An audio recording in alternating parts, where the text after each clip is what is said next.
The fifth set will be played on Bel'Shir Vestige. Spawning in the bottom right-hand position from CJ Entis, the Blue Zerg. His name is Songduri. His opponent spawns as Red Terran on the left top corner of the map.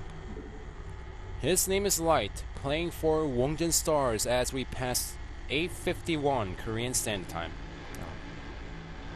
Thanks for pointing that out. That's very specific. You know, I was getting really hungry. I'm like, why am I getting hungry? I look at the time, I'm like, oh, okay. Well, I mean, it was a 4-3 in the first match, and the way things are looking, we're going to hit another 4-3, man. It really depends on how Songduri and Light plays in this particular matchup. Set number 6, unless Byung plays fantastic, Soki, he's a very solid ZvT player. He practiced on this map. Oh, hold on, no, along. let's change that. He's the best Zerg player in the world. Can we actually talk about the results now? Yeah, I think it's been a day. We can mention that. Because even like Korean casters, they mention it right away because, you know, everyone in Korea watches right away or reads the results. Foreigners, yes, the time zones are different, so some people watch the VODs, but now we are expecting everyone to know the result of that finals. I think that it's good to wait one day, especially if we're like broadcasters. Yeah. That's good, but you know, we've given people time. If you haven't figured out the results of the WCS finals, we're going to spoil it right now. We're going to spoil it right now, so cover your ears. Soki is your latest GSL winner, and he defeated Innovation. So in set number 6, Byung is going to have a hard time winning against his opponent. Solki has, even before his game against Innovation, he was pretty much known as the best Zerg player in the world, and he is. Like, he just became the best player. Yeah, he became the best player in the world. Not just the best Zerg player.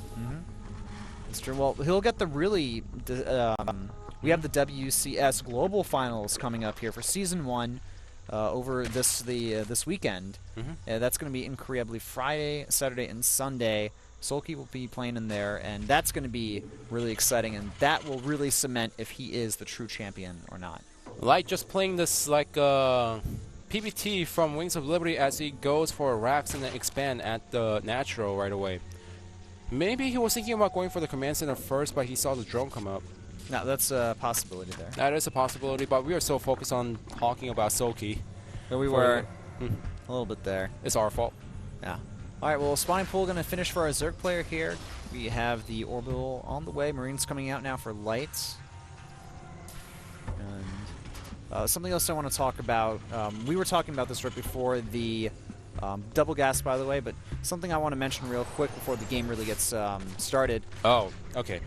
What we were talking about before the match started. Why there has been no English Pro League casting until this season, and that's because we had the hybrid season last year, and before that it's only been Brood War, and Brood War was very, very centric in Korea. There was really no global scene for Starcraft2. It was pretty much all in Korea. Yeah, I mean, there was some scenes here and there, but it wasn't as big as Korea. Imagine having one big tournament the entire year, and that was World Cyber Games. How many of you guys actually really watch the World Cyber Games now for StarCraft? That's the real question. I watched Cole get 4th place. That was amazing, by the way. But well, that's for StarCraft 1, man. But for StarCraft 2, I mean. StarCraft 2, if you watch WCG, it's like we already have other tournaments out there that serves WCG, so WCG's purpose. Well, WCS is essentially like what WCG was supposed to be, I think. Yeah. The thing is, WCG actually brought in all the gamers from around the world once a year, and with MOG, with like GSL happening constantly and DreamHack, every single one of these tournaments, they're like, hey, WCG, I know you're out there, but players are focusing more on MOG and DreamHack, so you don't really need you anymore.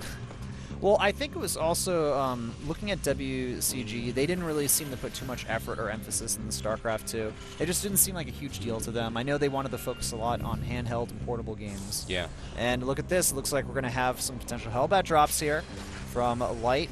He's getting a starport now, the Armory on the way. We have a few Hellions coming out here as well from him. And you know what? This will be nice. I feel like we haven't seen enough Hellbats today. Well, we got to see at least one for today, especially since we're not having up to 4 PvPs. And there's actually... Have we had any TVT today? No. No, that's probably why we're not seeing as much Hellbats. Well, the thing is that players out there, they think Terran is not a great race, especially in Pro League, so they send out a lot more Zergs and Protoss.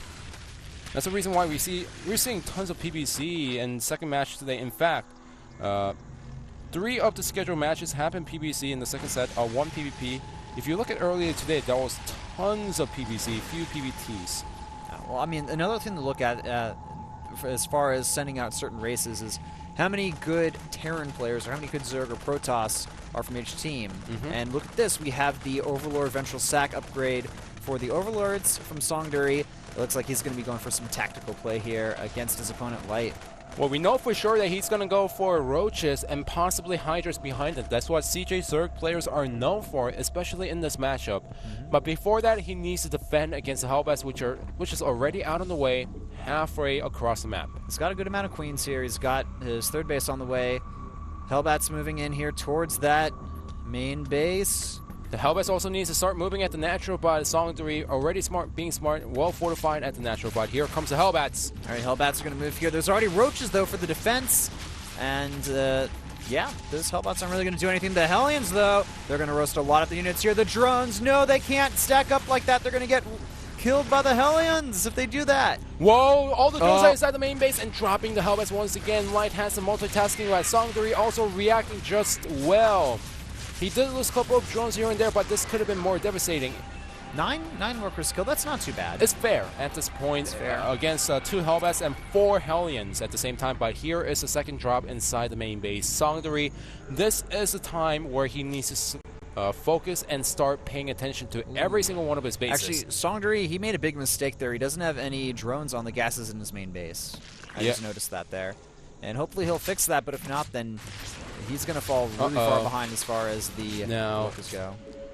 Just looking at the third base over here, Light, he should know that something is up. Because he didn't see any drones over there. We're already 10 minutes into the game, so now Light should be thinking, okay, he doesn't have the drones over there. What is my opponent going for? This seems like a 2-base... This seems like a 3-base all-in, except all-in with no drones at the third base. He's going to mass up a lot of units behind tanks here. Yeah. Well, all right, Light knows, man. He knows. He's getting tanks. That's actually a fantastic decision, but remember, because of the upgrades on the Overlords, he could drop on top of the siege tanks. That's true. It's very true there.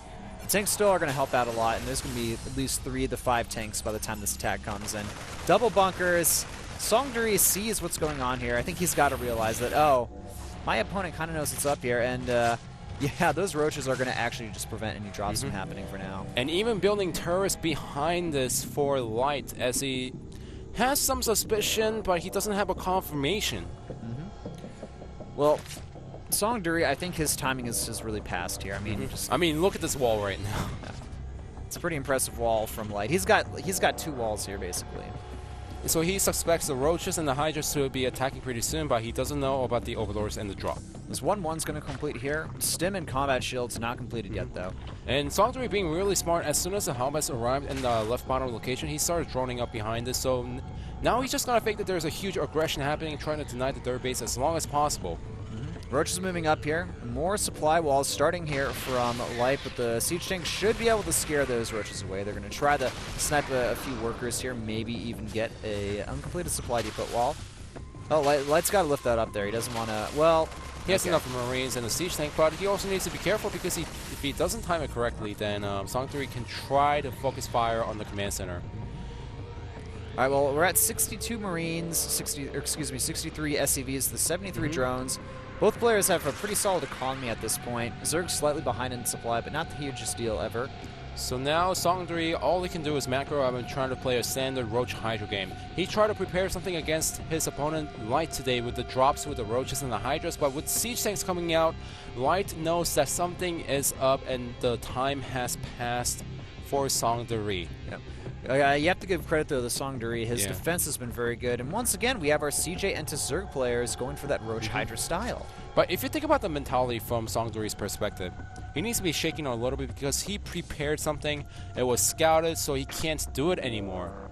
He's probably feeling a little bit shaky, but overall, I mean, he's not in a bad position by any means. He's not in a bad position, but... his 2-2 is going to complete before his opponents. He's got a pretty solid supply of Roaches and Hydras here. He's getting the Hydra range now. The 2-2 is just about to complete here, and it's going to be pretty far. It's going to be delayed by a good amount here from Light, and he's going into this Marauder tank composition instead of the Widow Mines. Now the thing is, Songduri, I want to know how great his Roach Hydra micro is. Yes, CJ Enter's players love to go for that, but some players, they try to imitate this style, and it just doesn't work out. Oh, here we go. We have a drop with the Marines in the main base of Songduri. Gonna get sent out, though. Realizes that there's too many Roaches and Hydras for defense there. Now Songduri is maxed out. His opponent is moving out on the map. Concussive Shell also finishing pretty soon with the +2/+2 upgrades. But look at this, that's a lot of units from Songduri. He may go for a multi-pronged attack here. He's got the Overlords with drop that he can use. Both players are floating a good amount of resources right now, but that's fine for the Zerg player. He's, of course, maxed out. And he's going for high behind us, and Light is trying to clear out the creep, and he knows that using the sim, he can run away from the Hydras and the Roaches really quickly. Ooh, is he going for, I think he's going to go for a fake drop and then just go attack the third base.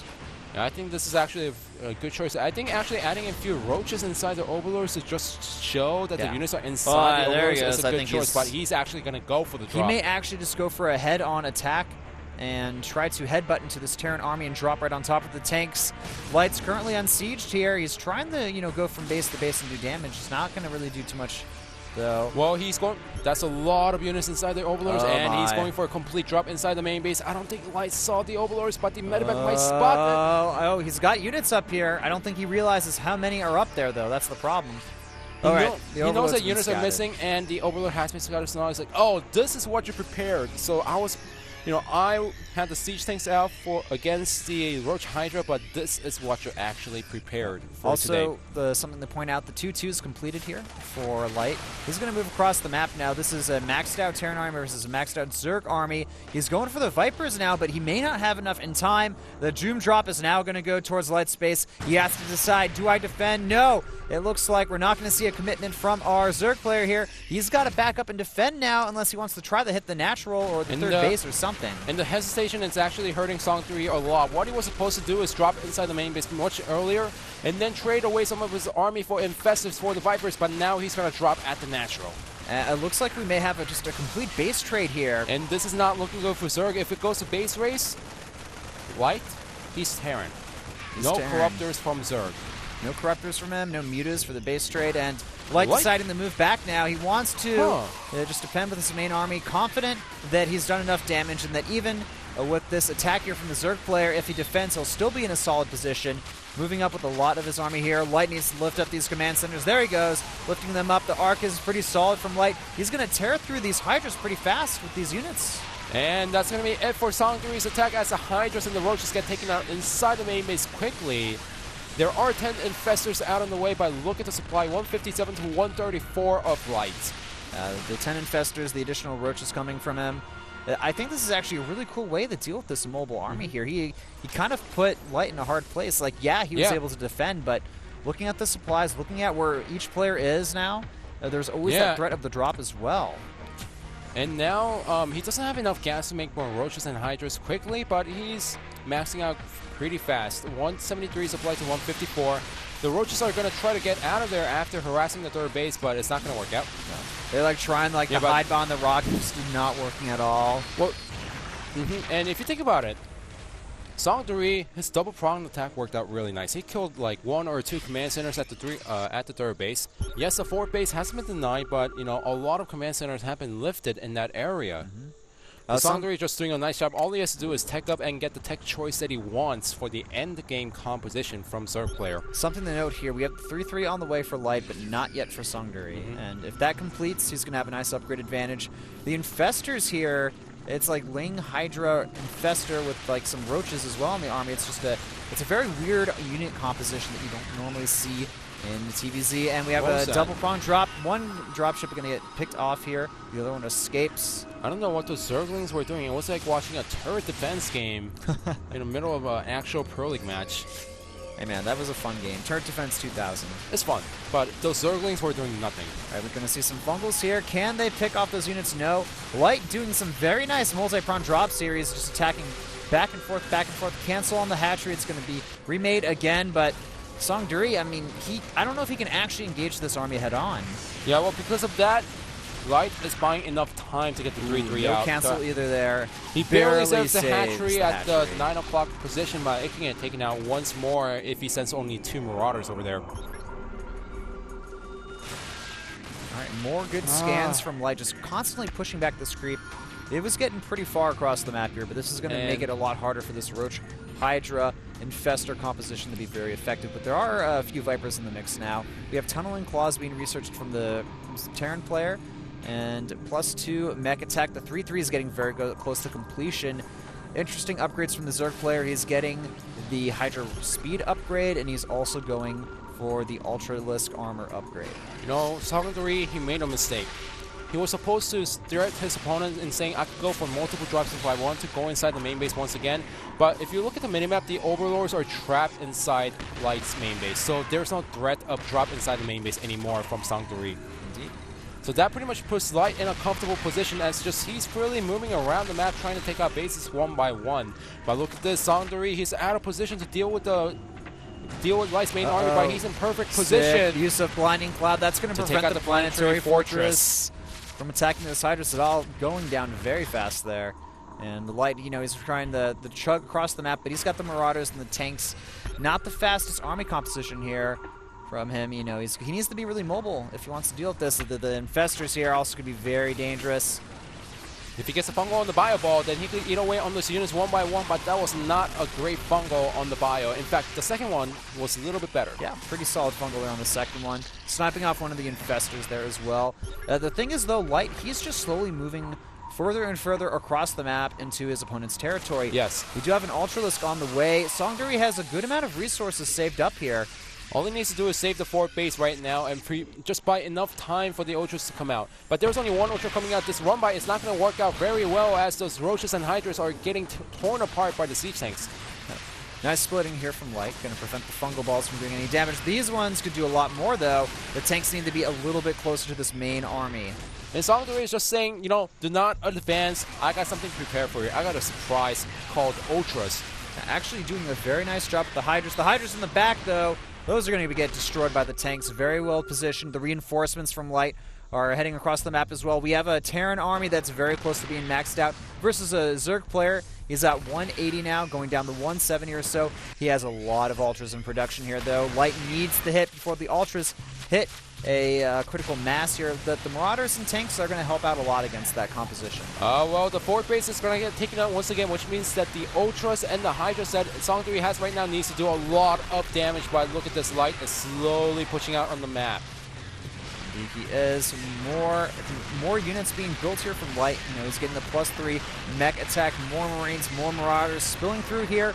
There's a lot of Ultras are being produced here, but the problem is Songduri, his economy is being run dry now. He's down to his original 3 bases, and that hatchery is going to fall as well. What 3 bases? Well, now it's 2, man, and the Ultras are going to come in here, but GG is called. Light takes set 5 over Songduri, leaving CJ Entus with one more potential player to bring it to the ace match. He read the build from Songduri correctly, and Songduri was hesitating to go for the drop. Yes, the drop did kill a lot, majority of the army from Light, but Light, starting that point, he's like, well, you don't have that many Hydras and Roaches, I'm going to go drop everywhere. Yeah, that's what he did, so we're going to move into the 6th set momentarily here. That's going to be between Byung and Solki. Byung really needs to pull a miracle if he wants CJ Entus to win today, as his opponent is the current GSL winner who defeated Innovation 4 games in a row. Indeed, and I think on that note, we'll take a quick commercial break. Don't go anywhere, guys. This is the SK Planet Pro League.